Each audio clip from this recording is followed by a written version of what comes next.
Part 51 Vijayadashami में सभी श्रोताजनों का हार्दिक स्वागत है।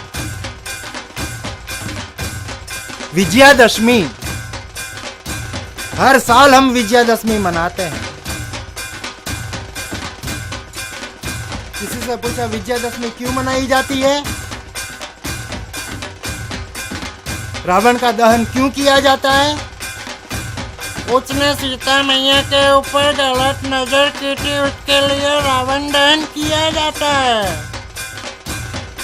सतयुग में रावण ने 10 मस्तक और 20 आंखों के जरिए सीता मैया के ऊपर कुदृष्टि की, इसलिए हम विजयादशमी हर साल मनाते हैं।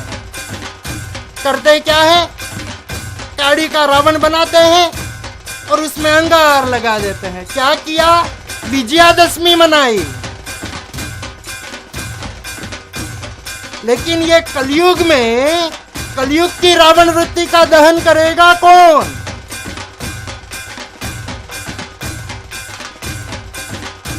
आज काले माथे वाला इंसान 2 आंखों से 20-20 बहन बेटियों के ऊपर बुरी नजर करता है, उसकी रावण वृत्ति का दहन करेगा कौन?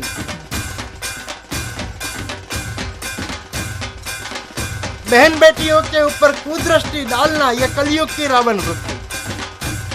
उस रावण वृत्ति का दहन करने की आज की तारीख में जरूरत है, नहीं लगता?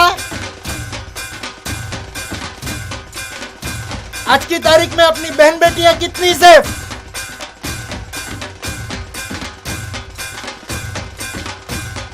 मैंने पहले भी कहा, रावण, महिषासुर, कुंभकर्ण, मधुकैटभ, शुंभ निशुंभ सब हमारी अगल बगल में ही पड़े हैं, लेकिन उसे पहचाने कैसे? इसीलिए हमेशा कहता हूं, एनएसएस के मेंबर बनो और मेंबर बनाओ।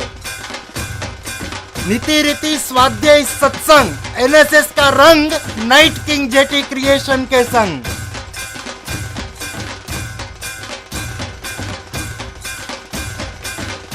आज हम कलयुग के जमाने में देखे, इंसान ही इंसान का दुश्मन बना बैठा है। तू हिंदू, मैं मुस्लिम। अरे इंसान ही इंसान का दुश्मन बना बैठा है। राम ने रावण को मारा, रावण का दहन किया, हम हर साल काड़ी के रावण जलाते बैठते हैं। लेकिन कलयुग की रावण वृत्ति कौन सी? सीता का हरण तो रावण ने सतयुग में किया था, लेकिन बेचारा कलयुग तक दहन करते आ रहा है, दहन होते आ रहा है। वापस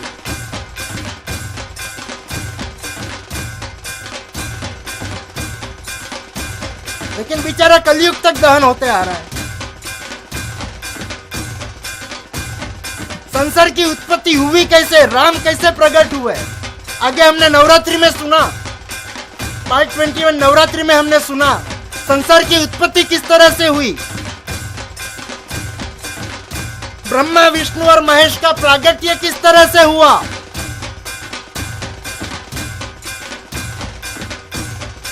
फिर उसे जीओडी गॉड कहो, जी फॉर जनरेटर, उत्पत्तिकार,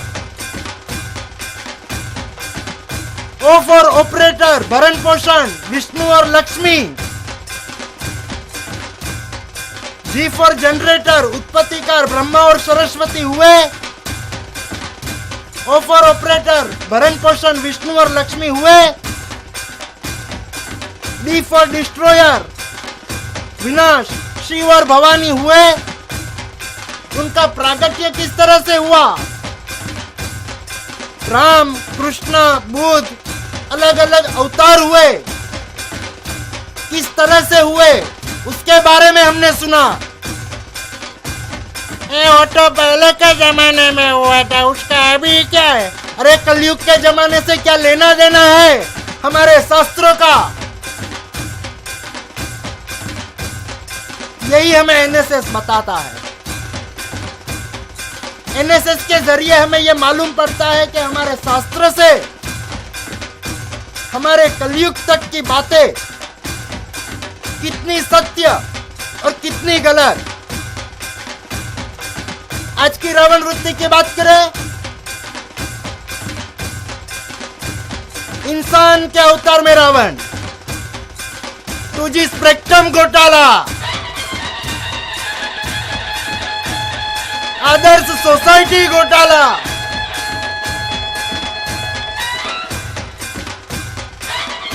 कॉमनवेल्थ घोटाला,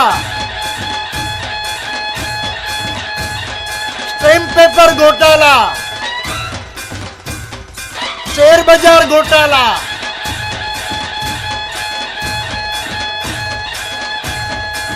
अनाज घोटाला,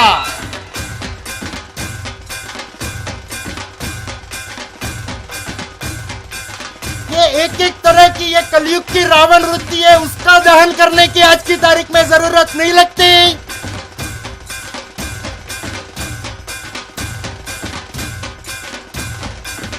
किस तरह से रावण वृत्ति का दहन करें?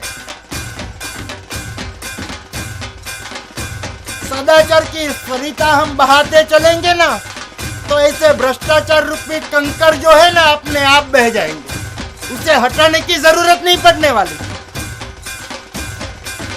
हमारे शास्त्र कहते हैं, यावद वित्तोपार्जन सक तावन नीच परिवारो रख, प्रश्याद्रवती जर्जर देहे, वार्ता पृच्छन्ति कोपी न गेहे। यावत वित्तोपार्जन सक, जब तक इंसान कमाने धमाने में सखत है, कमा धमा सकता है, तंदुरुस्त है, तब निज परिवारों रख, तब तक परिवार का एक रख, एक अंग बन के इंसान रहता है। परिवार के लोग कहते हैं ये मेरे हैं, फिर चाचा, मामा, भाई, भांजे, भतीजे, जो कोई भी लगते हो, प्रश्याद्रवती, पैसा जब इंसान के पास खत्म हुआ, जर्जर देह शरीर वृद्ध बन गया, वार्ता पृच्छन्ति कोपी न गेहे, फिर उसे कोई नहीं पूछता, कोने में बैठे बैठे बुमा बुम करते रहता है, सुनने वाला कोई नहीं।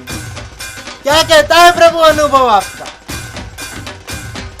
ये जो श्लोक आपके सामने मैं कथन कर रहा हूं ना मेरे मालिक, वो आज से करीबन 500 साल पहले कहे गए श्लोक है, जो आज की तारीख में सही साबित हो रहे हैं। हमारे शास्त्र और कलयुग से क्या लेना देना, जरा कंपेयर करो तो जानो। बंदर मदारी के खेल जैसे फिल्म और सीरियल देखने में से ही बाज नहीं आते, शास्त्र पठन क्या ठैक करे? पठन करना तो दूर की बात, आज की तारीख में जमाना ऐसा है कि बिना पढ़े लिखे लोगों को प्रोफेसर बन के बैठ जाना है। भ्रष्टाचार नहीं फैलेगा के भजन होंगे?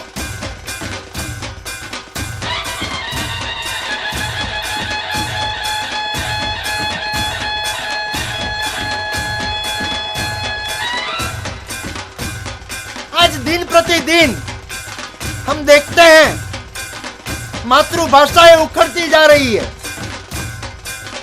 दिन प्रतिदिन मातृभाषा भुलाई जा रही है, अपनी भारतीय संस्कृति